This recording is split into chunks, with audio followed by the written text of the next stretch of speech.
Bismillah. Assalamualaikum warahmatullahi wabarakatuh. Alhamdulillahi rabbil alamin. Wassalatu wassalamu ala ashrafil anbiya wal mursalin. Nahmaduhu wa nasta'inuhu wa nastaghfiruh. Wa na'udzu billahi min shururi anfusina wa min sayyiati a'malina. Man yahdihillahu fala mudilla lahu wa man yudlil fala hadiya lahu. Rabbi shrah li sadri wa yassir li amri wahlul 'uqdatam min lisani yafqahu qawli, amma ba'd. Alhamdulillah, bersyukur kepada Allah Subhanahu wa taala kerana dapat bersama pada malam ini. Insya-Allah pada malam ini saya akan sambung perbincangan kitab Sunan An-Nasa'i, muka surat 77, bab yang ke-38, Mubadaratul Imam, yakni mendahului perbuatan imam. Perbuatan imam di sini maksudnya pergerakan atau perpindahan rukun dalam salat. Bagaimana kedudukan itu dari segi hukum syariatnya seseorang yang mendahului imam? Baik, Imam An-Nasa'i telah mengemukakan 3 hadis di bawah bab ini. Hadis-hadis yang dikemukakan di bawah bab ini menunjukkan hukum makmum yang mendahului perbuatan imam. Kita nak bincang hal itulah. Dikemukakan 3 hadis.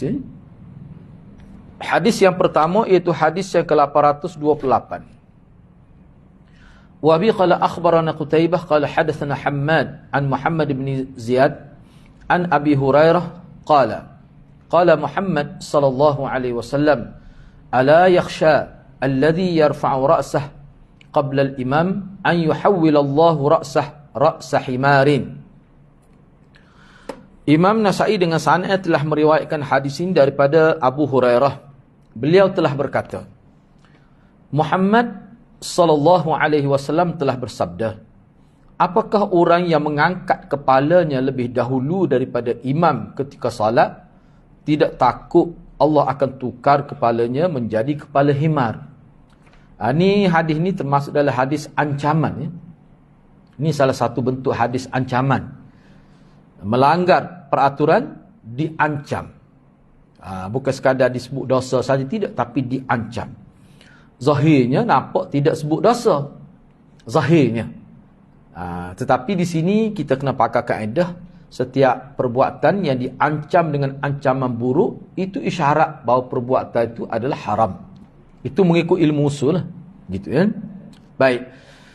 Yang pertama, hadis Abu Hurairah adalah muttafaq alaih. Hadis ini adalah hadis yang muttafaq alaih. Yang kedua, istifham, iaitu ayat pertanyaan dalam hadis Abu Hurairah adalah istifham taubihi. Taubihi di mana tanya dengan maksud untuk mencela, bukan untuk mendapat jawapan. Dengan maksud dan ingkari. Taubih ini makna tanya tetapi dengan maksud nak kutuk, nak cela, nak ancam. Dan ingkari, dia panggil istifham ingkari. Istifham ingkari maksudnya pertanyaan itu adalah untuk menolak perbuatan itu. Untuk menyatakan perbuatan itu adalah perbuatan yang mungkar. Jadi pertanyaan ini bukan bermaksud mendapat jawapan, tapi untuk mencela pelakunya dan menyatakan perbuatan itu salah dan mesti dijauhi. Itu maksud istifham taubihi dan ingkari. Yang ketiga, hukum mendahului pergerakan imam dalam salat adalah haram. Hukum haram difaham daripada ancaman keras yang telah dinyatakan oleh Nabi SAW. Jadi mengikut kaedah usul, setiap amalan yang dilakukan jika mendapat ancaman yang berat, maka hukum melakukan amalan tersebut adalah haram. Ni mengikut usul fiqh lah, mengikut kaedah usul fiqh. Walaupun tak sebut haram. Sebab ada setengah-setengah nas itu sebut Allah mengharamkan. Nabi mengharamkan. Telah diharamkan. Ini tidak.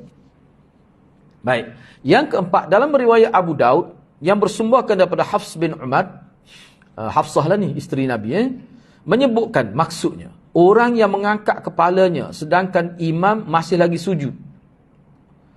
Bersumberkan hadis ini, maka Al-Hafiz, yakni Hafiz Ibn Hajar, telah menyebutkan dalam Fathul Barinya, jelas bahawa yang dimaksudkan angkat kepala adalah daripada sujud. Sebab dalam hadis ni tak sebut angkat kepala dari rokok ke, angkat kepala dari sujud, tak sebut. Sebab kalau melibatkan angkat kepala dua tu ya, sama ada ketika rokok atau ketika sujud.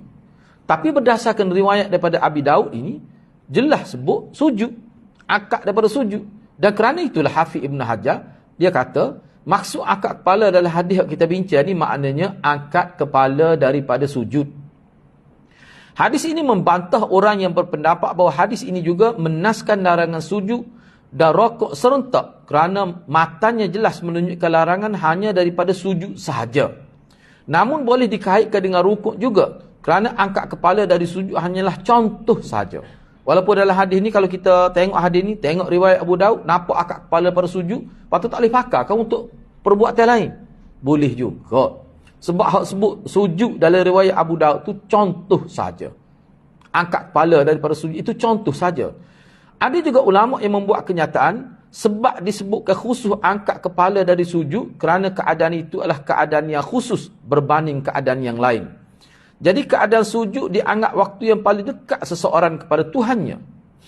Ia juga melambangkan tahap khuduk. Khuduk ni maknanya merendahkan diri. Khuduk ni maksudnya merendahkan diri. Yang bersifat zahir. Kalau khusyuk ni lebih sifat dalam hati. Khuduk ni zahir. Dari segi zahir, pergerakan zahir tu manusia tu nampak apa ni, tidak sombong. Tu dia panggil khuduk lah dalam istilah bahasa Arab. Baik. Jadi sujud ni melambangkan tahap khuduk yang paling tinggi dan sangat dituntut daripada seseorang hamba. Ada juga yang berpendapat sebab dinaskan daripada sujud sahaja sebagai ikhtifa. Ni istilah ni, al-ikhtifa, iaitu menyebut ke satu perkara daripada dua perkara, walaupun kedua-duanya ada persamaan dari sudut kelebihan.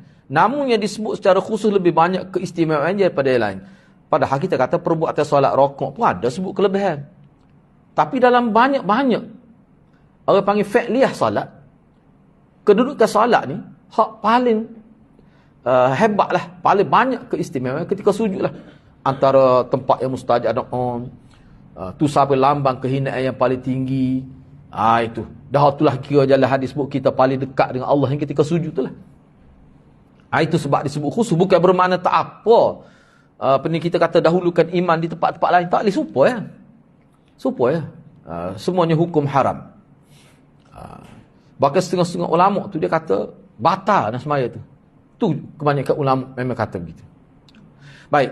Yang kelima, apakah penukaran kepada kepala himar yang disebut oleh Nabi SAW dalam hadis ini sebagai hakikat atau pemajah saja? Jadi tukar kepala himar ni jadi berubah, jadi kepala himar sungguh ke? Kau ni sebagai ancaman yang teruk lah. Apakah kita boleh pakai secara hakikat? Mana tukar sungguh? Tak ada bunyi pun tukar tu. Ataupun tukar sini makna secara majas. Maknanya bodoh sebab hemat tu perbuatan tu. Takut maksud itu makna majas. Dia bukan pakai makna asal dia. Perkara ini telah menjadi khilaf di kalangan ulama dan ia telah dibincangkan sebelum ni pun kita ada sebut dah ni. Dalam hadis-hadis sebelum ni ada dah sebut. Baik, secara ringkas lah. Ada ulama yang mengatakan ia sebagai hakiki. Makna berubah sungguh. Mungkin kita tak tahu. Maknanya pelanggar itu berlaku dengan tahap teruk. Boleh jadi Allah tukar hakikat. Orang dia pala hemar. Walaupun kita kata tak je dengar pun, itulah menjadi masalah. Maknanya perbuatannya ada berlaku, tapi tak je dengar pun jadi tukar kapal. Kalau ada sungguh, gegak.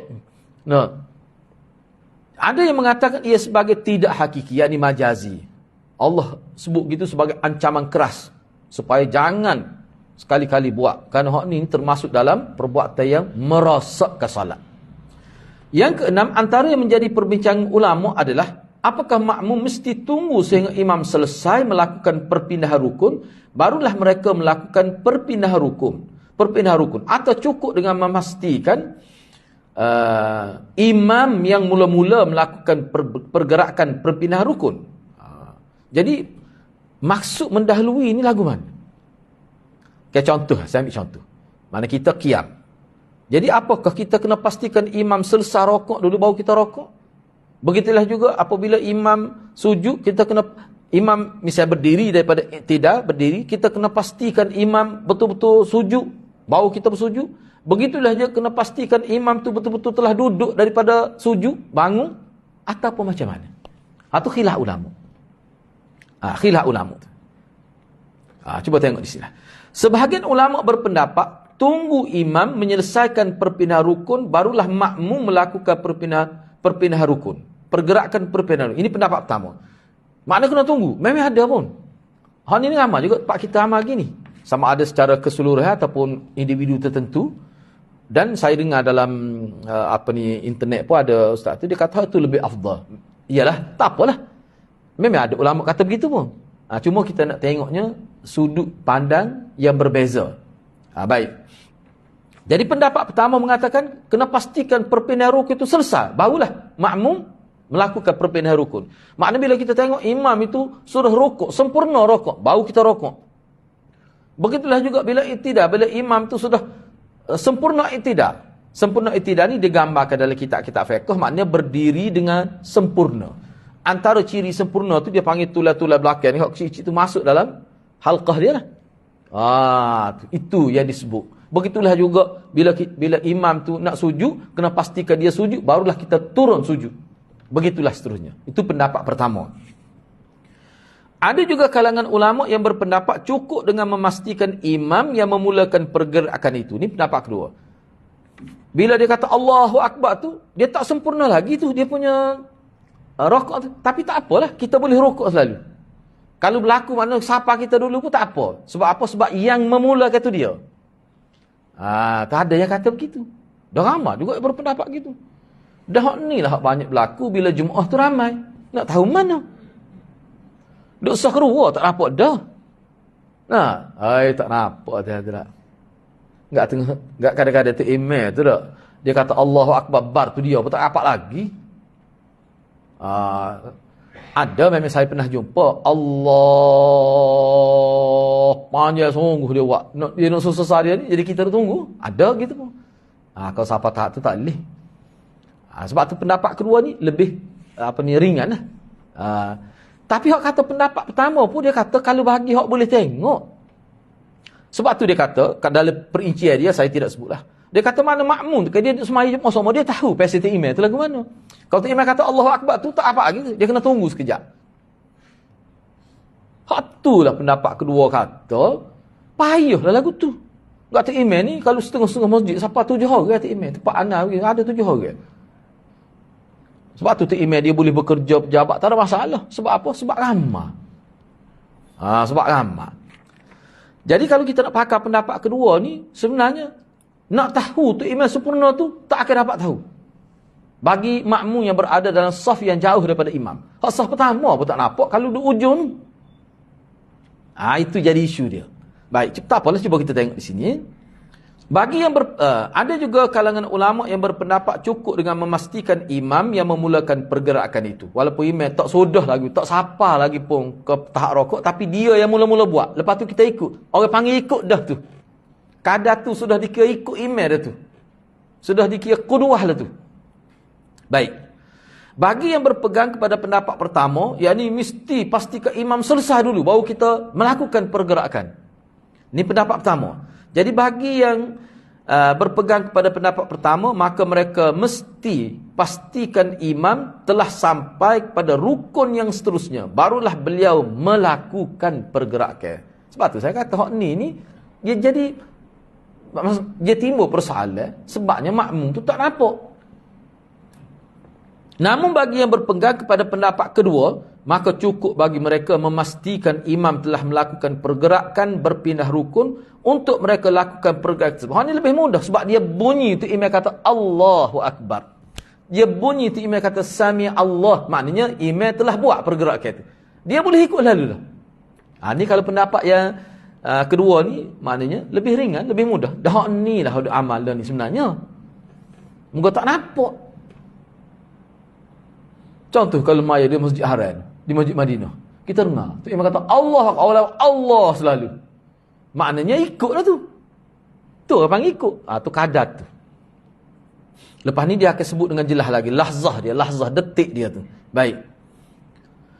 Bagi pendapat kedua, jika berlaku mereka terlebih dahulu yang sampai kepada rukun seterusnya, maka dia tidak termasuk mendahului imam. Jadi pendapat kedua hak kata mesti pun. Apa dia pendapat kedua lah, pendapat pertama tak dia. Iyalah. Jadi pendapat kedua ni dia kata walaupun boleh jadi berlaku. Hak biasanya berlakunya ketika selepas iktidal, ketika qiyam, imam nak sujud, daripada berdiri nak sujud. Setengah-setengah imam tu pergerak ke dia lambat.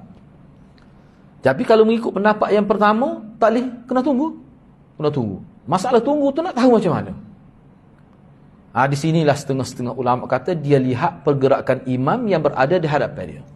Maknanya bila makmum tu tunduk, maknanya dia depan tu lebih tahu time-nya. Tak mesti gitu. Tak mesti. Sebab apa? Sebab sah ni siapa kata ada berpuluh sah ada. Masjid Madinah, masjid besar-besar ada. Lepas tu tak nampak pula mayat tangga. Terlindung alik tiap. Macam-macam.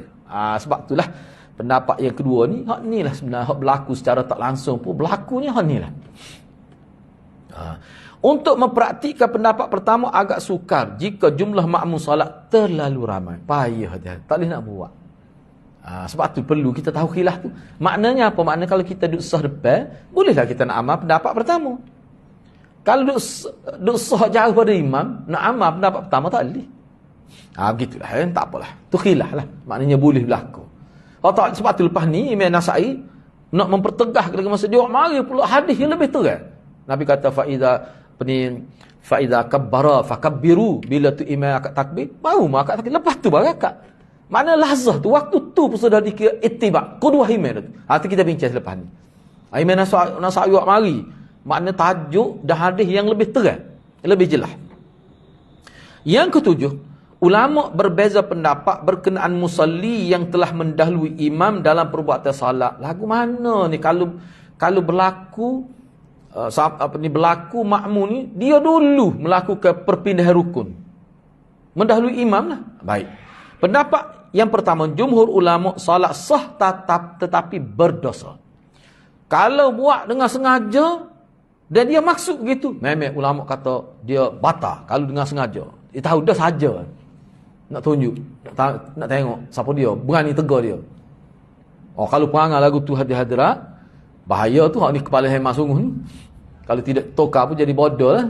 Bodoh dari sudut nak kebaikan tapi tak tahu cara. Nampak pergi semaya tapi boleh dosa. Tak bodoh tu. Supaya hemat. Tu maksud bodoh tu. Mari masjid dah boleh dosa lagi. Maknanya kepala hemat sungguh. Itu maksud. Nak ayatnya Nabi, nak ayatnya bodoh peringkat tinggi. Mari masjid dah pun tak boleh pahala lagi. Tak berat tu. Itu maksud dia. Yang kedua, batal salat dia.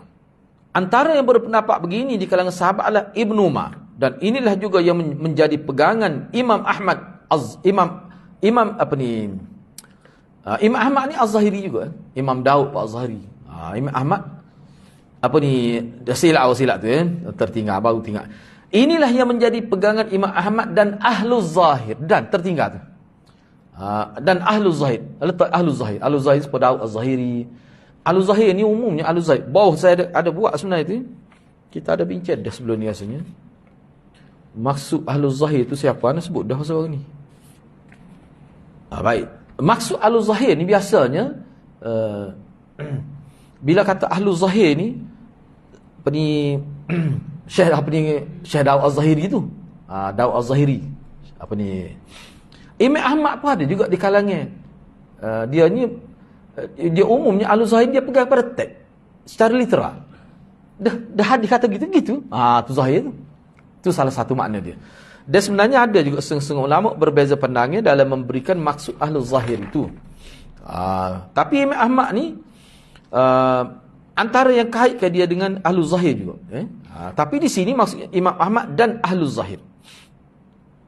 Bagi mereka, yakni bagi pihak yang berpendapat batal salat kerana mendahului imam, bagi mereka larangan dan ancaman dalam hadis memberi erti rosak salat. Bila kata rosak salat, maknanya batal. Dia faham gitu larangan itu. Sebab larangan ini dia kait ke kepala hema, berat tu. Dia kira gitu. Baik, dalam kitab Al-Mughni, daripada Ahmad, yakni Imam Ahmad, beliau menyebutkan dalam risalahnya, tidak ada salat bagi orang yang mendahului imam. Beliau menjelaskan lagi, jika sah salatnya, maka boleh diharapkan pahala dan tidak perlu bimbang kepada balasan seksa. Itu secara logiknya. Imam Ahmad kata dalam risalah, ni nama kitab dia ni, risalah. Dia kata, tak ada salat, tidak ada salat. Maknanya tak sah. Baik. Beliau sebut lagi, nak menguatkan lagi kata-kata, jika kalau kita kata salat dia sah seperti mana jumhur kata, maknanya boleh diharapkan pahala. Itulah orang ni kata sah cuma berdosa. Nak boleh pahala mana berdosa. Dia kata bagi Imam Ahmad pelik, sah tapi mana berdosa. Bila kata sah maknanya boleh pahala. Dia kira gitu. Ni khilaf mungkin Nabi tak sebut dengan tu. Ini pandangan ulama secara ijtihad. Ikut kita nak pergi mana pun. Sebenarnya dalam mazhab Syafi'i sangat popular ni. Sah tapi tak boleh pahala. Sepuluh orang semaya pakai kain curi lah. Kita ngaji kitab-kitab pekoh ni. Sah tapi tak boleh pahala. Sebab apa? Sebab pada tubuh dia tu ada benda haram. Ada benda haram. Tu orang tanya. Lepas tu rokok dalam poket aku ni. Lepeh. Rokok dalam poket. Tak okay nak buah ni, nampak kat orang buah dalam poket lah ke mana? Tu hamba pun tak putih mana nak jawab tu. Sebab tu cuma nak nasihat gini, tinggal dalam kereta lah, tak usah masuk dalam masjid. Gitu mudah, tak timbul masalah. Lepas tu hak maulid lagi, tak usah hisap. Tu maulid benar. Gitulah. Hukum fardu pada makmum tidak mendahului imam dalam setiap pergerakan perpindahan rukun. Jika dilakukan dengan sengaja maka batal salat. Dan jika ni ada ulama berpendapat gini lah. Dia kata makmum tidak boleh mendahului imam dalam setiap pergerakan perpindahan rukun. Hak tu hukum dia fardu. Fardu hak tu. Jika dilakukan dengan sengaja, sebab sebut sana lah, kerah jenis tahu dulu. Tahu dah. Orang pun nasihat ajak kali dia bukan tak tahu. Sengaja. Maka dengan sebab dia sengaja tu batal salat. Kalau lupa, jika kerana terlupa maka mesti diulangi semaya tu. Kena semaya semula. Semua pergerakan itu dan mesti sujud sahwi. Kena sujud sahwi. Bukan mazhab Syafi'i saja kata gini. Orang lain pun kata gitu. Tapi bukan semualah. Sebab ni pandangan pihak yang ketiga. Sampai gitu. Kalau kita perhatikan di sini, nak ayatnya mendahului imam ni bukan sifat musalli. Bukan sifat musalli. Sebab kalau betul-betul sifat musalli yang menghayati sifat salat Nabi, dia tak akan buat begini. Mana benda besar tu kena jaga. Supaya betul sah lah juga ni. Padahal kalau kita betul sah lebih ringan lagi. Ni lebih berat. Baik. Hadis yang kedua. Iaitu hadis ke-829. Wa bi qala akhbarana Ya'qub bin Ibrahim qala hadatsana Ibnu Ulayyah qala anba'ana Syu'bah an Abi Ishaq qala sami'tu Abdullah ibn Yazid yakhutub qala hadatsana Al-Bara' wa kana ghairu kadhub annahum kanu idza sallu ma'a Rasulillah sallallahu alaihi wasallam farafa'a ra'sah min ar-ruku' qamu qiyaman hatta yarawhu sajida thumma sajadu. Imam Nasa'i dengan sanad telah meriwayatkan hadis ini daripada Al-Bara'. Al-Bara' ni Bara' bin Azib lah. Beliau telah meriwayatkan kepada kami dan beliau tidak berdusta. Apa maksud dia tu? Apa maksud kata-kata Abdullah bin Yazid? Al-Bara' tak berdusta. Padahal sahabat ni. Kalau nak kira zahir, tak perlu menafikan kata dia tak berdusta. Memang sahabat ni adil. Apa dia kata gitu? Apa maksud dia? Selepas ni kita ada bincang sedikit. Takut timbul keliru lah. Apa sebut kau ada yang kata Al-Bara' bin Azib ni ada pelawak ke? Tak ada. Lepas tu apa kata gitu? Ni perawi atas pada sahabat ni. Bawah pada sahabat lah. Dipanggil bawah tu. Lepas ni ada perbincangan. Sesungguhnya. Ni Al-Bara' kata ni. Bara' kata. Sesungguhnya mereka, yakni para sahabat apabila salat bersama Rasulullah SAW, mereka tidak akan angkat kepala. Kecuali setelah baginda mengangkat kepalanya daripada rukuk. Mereka kekal berdiri sehinggalah mereka melihat baginda sujud, barulah mereka sujud. Nampaknya hadis ni lebih menepati pandangan pertama. Pendapat pertama tadi. Tu. Baik, cuba kita tengoklah. Oh iyalah aku kok mana pun sebab tu nak kata timbul masalah tadi. Nak ni bila kata hak nampak ni, dia nampak tu makna nampak lagu mana? Enggak sampai sahabat pun tak akan nampak. Maknanya dia tahu. Tak apalah kita tengok selepas ni. Pertama sekalinya hadis Al-Bara' ini adalah muttafaq alaih. Ada segi statusnya. Biodata perawi. Sebelum kita pergi kepada perbincangan ni, molek juga kita ambil sebab ni pertama kali jumpa Abdullah bin Yazid ni. Ni Abdullah bin Yazid bin Zaid bin Husain bin Amr bin Al-Harith Ibnu Khatmah. Beliau adalah Abdullah bin Jusham bin Malik bin Al-Aus bin Al-Ansari. Apa ni nama Al-Khatmah ni? Bawa sengaja saya buat tu. Sebab beliau dinamakan dengan Khatmah. Khatmah mana pipi. Kerana beliau pernah menampar seseorang pada pipinya. Dia tapar orang sini. Orang pun nama sebut Khatmah. Sebut nama dia sebut pipi. Gitu. Supalah apa sayangan dia ada kecek. Kalau dia kecek sebut sama orang paruk. Akhir sekali bila sebut nama dia, orang akan sebut. Kalau dia hak paruk tu, hak paruk tu. Jadi ada kau kecek ni paruk sama. Patut ada juga setengah orang tu ni pengalaman kita di sekolah tu. Kalau dia kecek mesti sebut okey. Akhir sekali orang sebut nama dia kena letak okey alif belakang tu. Jadi terkenal dengan okey. Gimana tu nak pergi rumah okey dia tu. Kenal lalu. Pak kata sebut nama. Ada lagi lah ni. Nah, tak hati lagi. Ni gitu juga. Khatm. Gitu ada sebut gitulah dalam kita dalam apa namanya biodata dia disebut dalam kitab. Baik tak apalah. Cuma kita nak perkenalannya dengan ni Abdullah bin Yazid. Turut serta ni Abdullah bin Yazid ni apa ni? Kunyah beliau, kunyah Abdullah ni adalah Abu Musa Al-Khatmi. Jadi Khatmi itu merujuk pada datuk dia ke berapa tu? Al-Haris tu lah, Al-Haris tu. Turut serta dalam perjanjian Hudaybiyah, mana sebelum Nabi hijrah, selepas Nabi hijrah, pada tahun ke berapa? Tahun ke-5.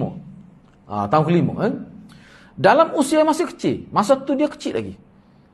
Menyertai peperangan Jamal dan Siffin bersama Ali radhiyallahu an, pernah menjadi gubernur di Kufah. Beliau telah ada setengah kata kecil dia ni, masa perjanjian Hudaybiyah ni, setengah kata 7 tahun.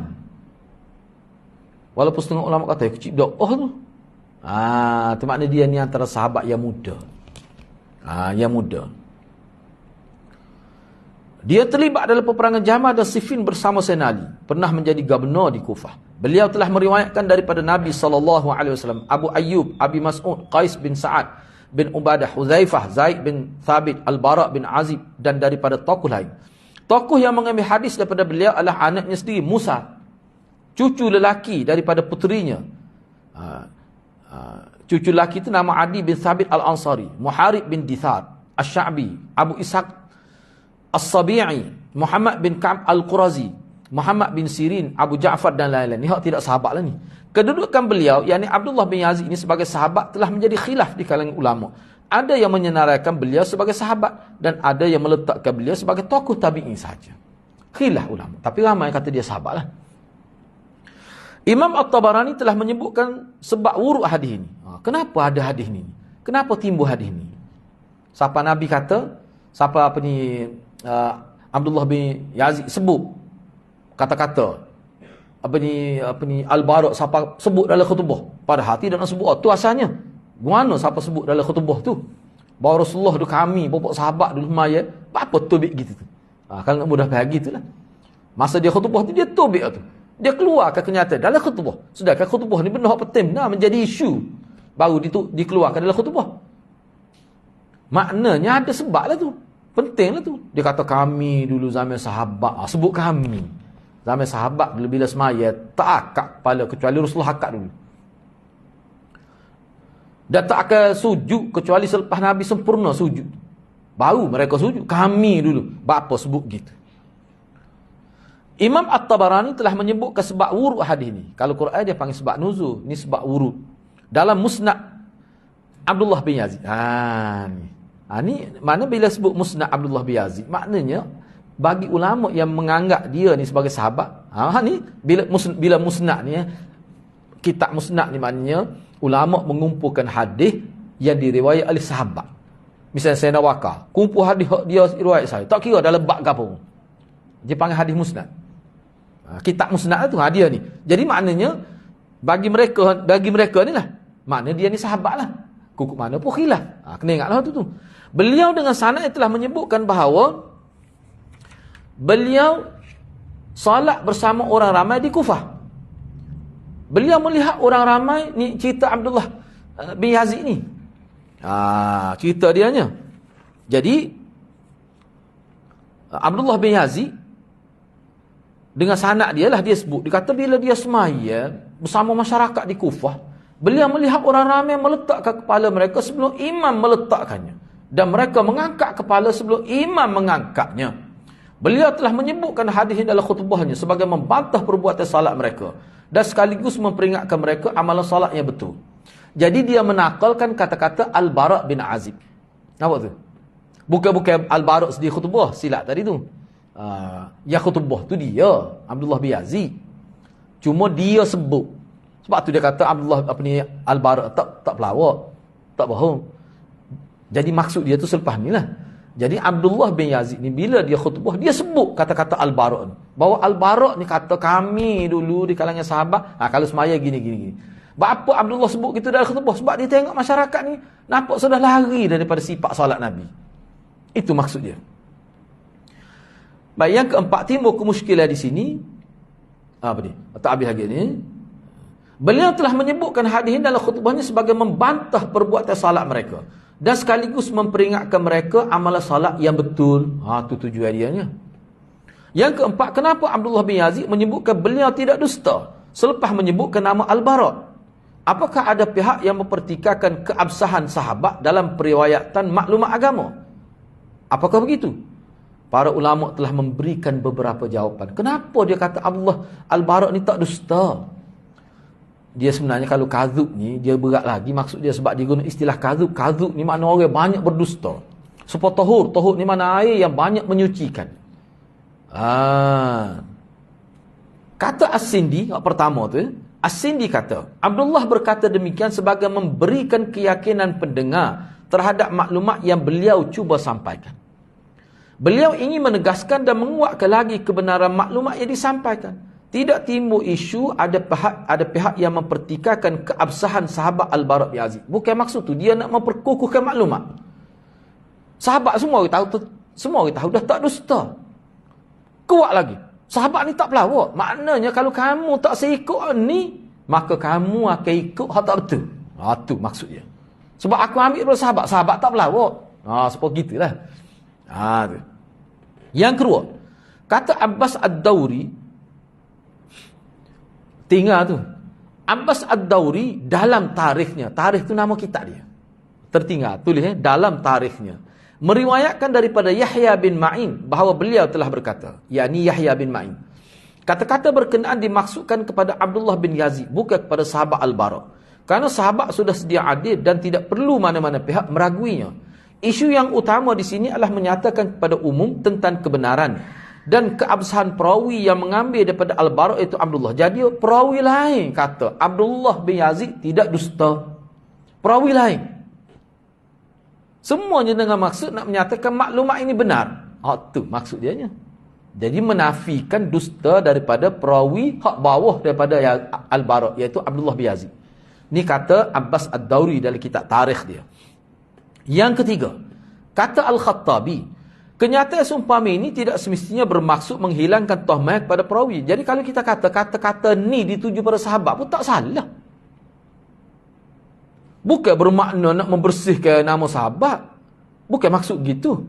Ia boleh juga dengan maksud menguatkan kedudukan seseorang dan menyatakan hakikat status kebenaran seseorang. Beliau menyebutkan lagi, ni kata Khattabi lagi, kenyataan sebegini telah menjadi kebiasaan ulama apabila mereka hendak menguatkan ilmu perawi dan menyatakan kebolehan beramal dengan riwayat mana-mana perawi. Ini style ulama.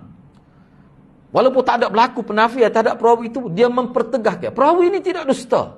Dia ni orang baik. Bahkan perkara ini, laras bahasa begini digunakan juga pada Nabi. Misalnya di sini.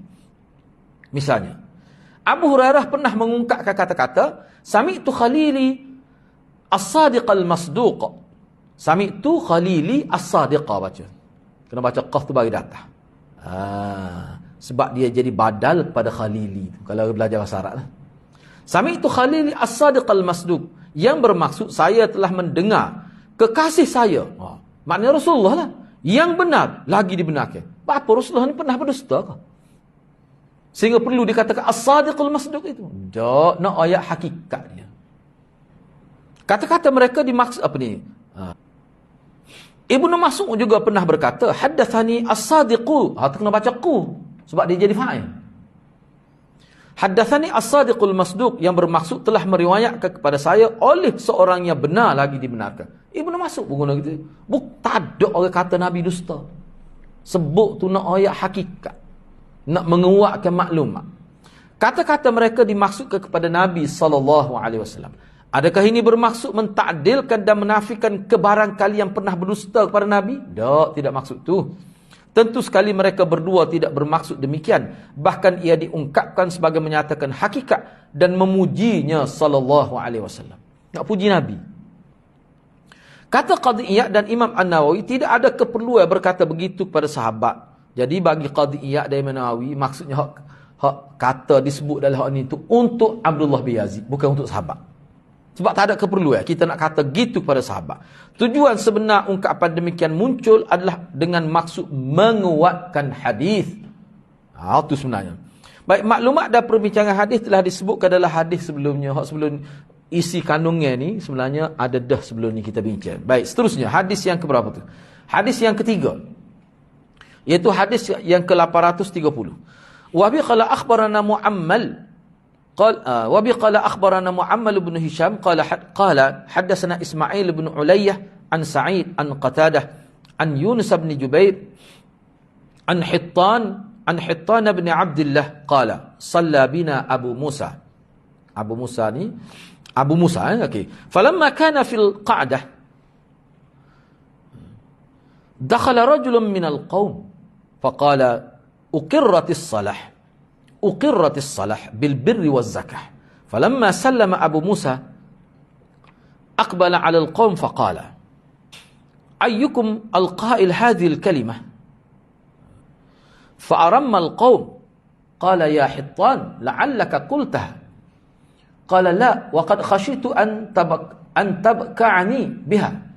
فقال إن رسول الله صلى الله عليه وسلم كان يعلمنا صلاتنا وسنتنا. فقال إنما الإمام ليؤتم به فإذا كبرا فكبروا وإذا قال غير المغضوب عليهم ولا الضالين فقولوا آمين يحبكم الله وإذا ركع فاركعوا وإذا رفع فقال سمع الله لمن حمده فقولوا ربنا لك الحمد يسمع الله لكم وإذا سجد فاسجدوا وإذا رفع فارفعوا فإن الإمام يسجد قبلكم ويرفع قبلكم. Qala Rasulullah sallallahu alaihi wasallam fatilka bitilka. Imam Nasa'i dengan sanad telah meriwayatkan hadis ini daripada Abi Musa. Beliau telah menjadi imam solat kami. Ni cerita ni daripada Hittan bin Abdullah. Hittan bin Abdullah. Ni perawi hak bawah daripada sahabat ni. Dia kata Abu Musa telah menjadi imam kami dalam satu solat lah. Apabila beliau berada pada keadaan duduk ni mana duduk lah. Selepas iktidal, ketika berdiri, duduk. Sujud, lepas tu duduk. Tu duduk. Dalam sembahyang duduk tu dua kan ada.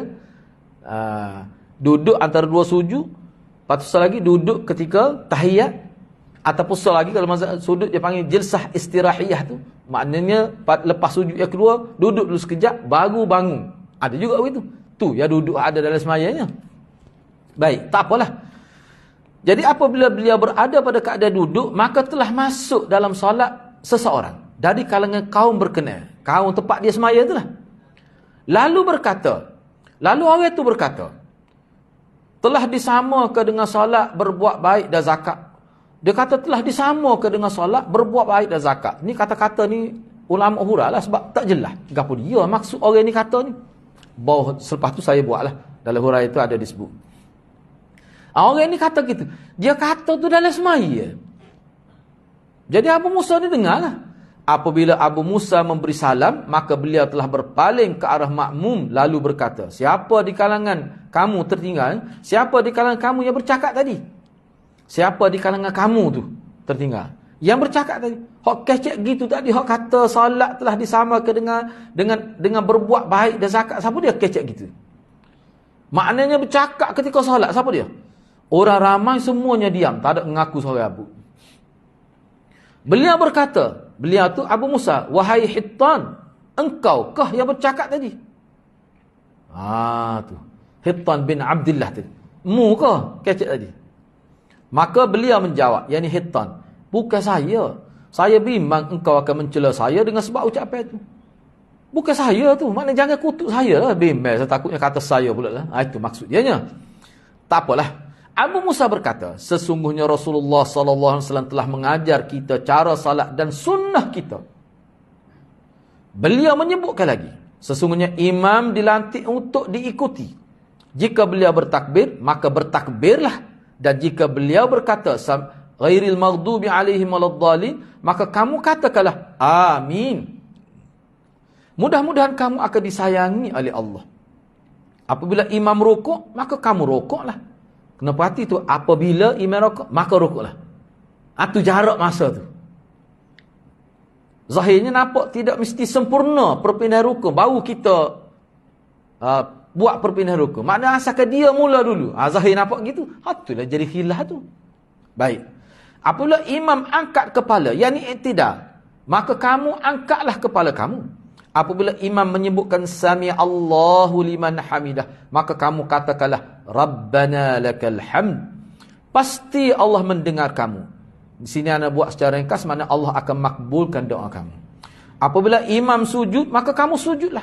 Apabila imam mengangkat kepala, yakni daripada sujud, maka kamu angkatlah kepala kamu. Sesungguhnya imam akan sujud dan angkat kepala sebelum kamu. Makna kamu kena pastikan imam dulu yang buat. Rasulullah SAW telah bersabda, itulah selang masa antara perbuatan kamu dengan imam. Tu hak paling minima tu. Bila contohnya gini, untuk mudah faham, sebelum kita pergi pada perbincangan. Ni kita ambil mula-mula. Mula-mula sekali. Tu imam kata, misalnya kita takbir untuk Allahu Akbar tu dalam mazhab Hanafi, hak tu afdal. Sekali lalu. Allahu Akbar, tu Allahu Akbar. Lepas tu pokok dia bila azan, bila kata la ilaha illallah Allahu akbar. Tak ada doa-doa. Hak tu kita bincang dah dulunya. Tak apalah, baik.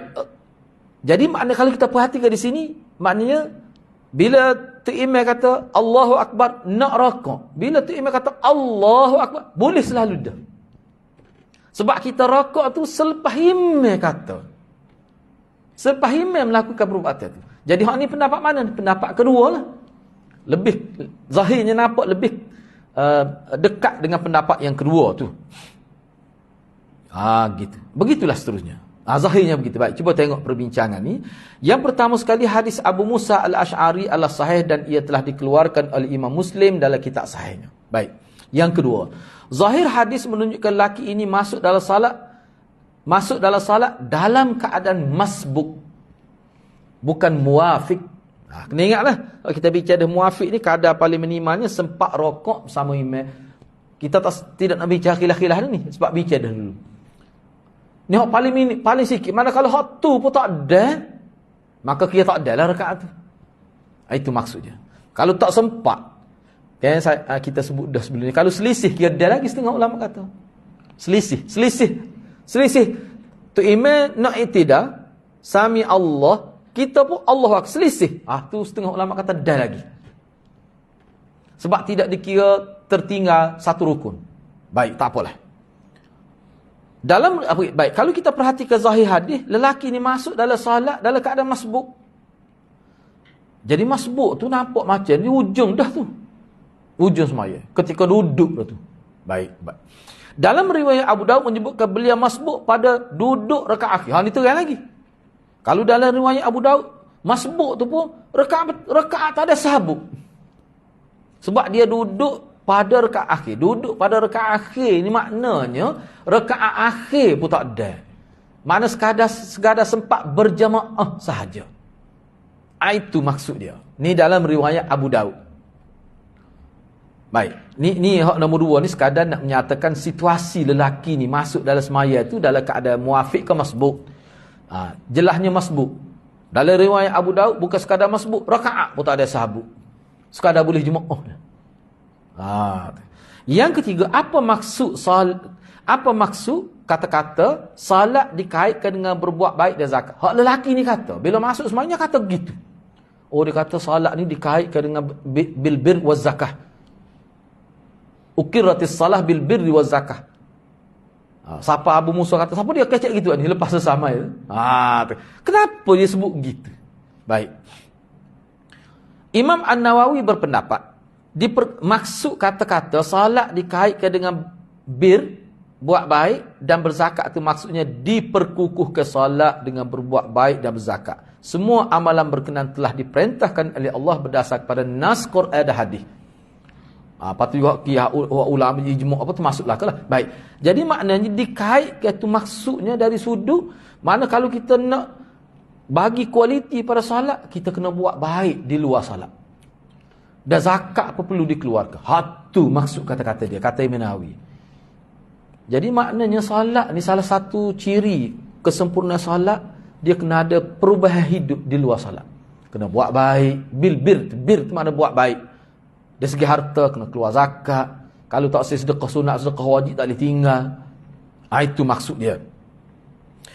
Ibnul Athir berkata, ni pandangan Ibnu Athir pula. Dia kata solat menjadi maksud kata-kata bahawa solat dikaitkan dengan berbuat baik dan berzakat tu, kalau mengikut pandangan Ibnul Athir, dia kata solat menjadi mantap dengan berbuat baik dan berzakat. Solat dihubungkan dengan berbuat baik. Bermaksud ia dikaitkan dengan kebenaran dan mengumpulkan kebaikan, dan ia dikaitkan juga dengan zakat sebagaimana yang tersebut dalam Quran. Jadi kata-kata Imam Nawawi dengan Ibn Asir ni tidak jauh beza sebenarnya. Cumanya hanya sebut Ibn Asir kerana hak ni lebih terang lagi. Apa? Dia nak ni kenapa dikaitkan semaya dengan perbuatan baik selepas semaya? Sebabnya kalau seseorang itu solat tiba-tiba tidak berubah hidup dia ke arah kebaikan, makna solat dia tu tidak berkualiti. Tu maksud dia. Maknanya kena ada usaha lepas solat itu untuk baiki kehidupan. Biar sentiasa melakukan amal soleh. Inilah sebenarnya hakikat innas salata tanha 'anil fahsya'i wal munkar itu. Itu sebenarnya. Baik, saya habiskan sedikit lagi. Yang keempat, Abu Musa telah menegur lelaki berkenaan yang telah bercakap dalam salat. Beliau menjelaskan dalam amali salat mesti mendisiplinkan diri dengan mengikuti sunnah yang telah dijelaskan dan diamalkan oleh baginda sallallahu alaihi wasallam. Jadi kalau kira hukum umumnya dalam mazhab, bila bercakap tu kira batal dah tu semaya. Cuma hak ni setengah ulama kata kih ni kerana dia jahil, dia tak tahu. Sebab sahabat Nabi ni macam-macam ada, hak baru masuk Islam. Sebabnya dalam di sini anda tidak sebut, kebanyakan ulama mengatakan bahawa tidak diketahui siapa lelaki ni. Tidak jelas, tak tahu siapa. Gitu ya. Setara mana kedudukan pemahaman dia terhadap solat tu. Tapi kok mana pun kalau sahabat ni kalau dia tahu tak. Tu. Baik. Imam An-Nawawi menjelaskan dalam syarah Muslim dia, mafhumnya kamu mesti pastikan imam terlebih dahulu melakukan pergerakan pindah rukun walaupun dalam jangka masa yang ringkas. Detik masa itu digambarkan oleh Abu Musa dengan ibarat apabila imam ruku, maka teruslah kamu ruku. Dan begitulah seterusnya pada mana-mana rukun mesti dipastikan imam terlebih dahulu yang melakukan pergerakan. Makna asalkan imam dulu yang memulakan pergerakan, tak apa tu. Iyalah tidak dinafikan. Setengah ulama kata hak molek kan, biar dia sesar dulu. Ya, seperti saya sebut tadi lah, nak pasti payah tu. Misalnya kita kata masjid ni duduk tingkat atas, nak pasti lagu mana? Nak nampak pun duduk terpisah dengan dinding misalnya, terpisah dengan sah-sah yang begitu banyak tu. Jadi maknanya, sebab itulah pendapat ni, hak ni lah yang menjadi amalan kebanyakan mana-mana seluruh dunia pun. Yang pastinya tak boleh mendahului imam. Hak tu maksudnya. Cuma maksud mendahului imam itu bagaimana? Hak tu khilaf. Baik. Kesimpulan hadis. Yang pertama, tidak harus makmum mendahului imam dalam perpindahan rukun salat. Demikianlah hukum yang dimaksudkan dalam tajuk bab Imam Nasai. Inilah. Yang kedua, galakkan kepada makmum mengatakan amin sebaik imam selesai menyebutkan ghairil maghdubi alaihim waladdallin. Galakkan ini juga berangkai dengan galakkan makmum datang awal salat berjamaah agar dalam melakukan agar dapat tu sebenarnya, agar dapat melakukan takmin bersama imam, bukan dalam tu, agar dapat. Sebab dia ada kelebihan khusus tu bila kita kata amin. Kan dalam riwayat kalau berbetul lah pula dengan kata-kata malaikat kan, banyak benar lah kelebihan dapatnya situ. Lepas tu maksud berangkai tu maknanya hak ni bukan semata-mata nak ayat kelebihan takmin tu, nak suruh mari awal mai. Tu. Lama juga ulama kata gitu. Nak dapat kelebihan takmin kena mari awal lah. Hak ni semua ulama kata takmin rakaat pertama.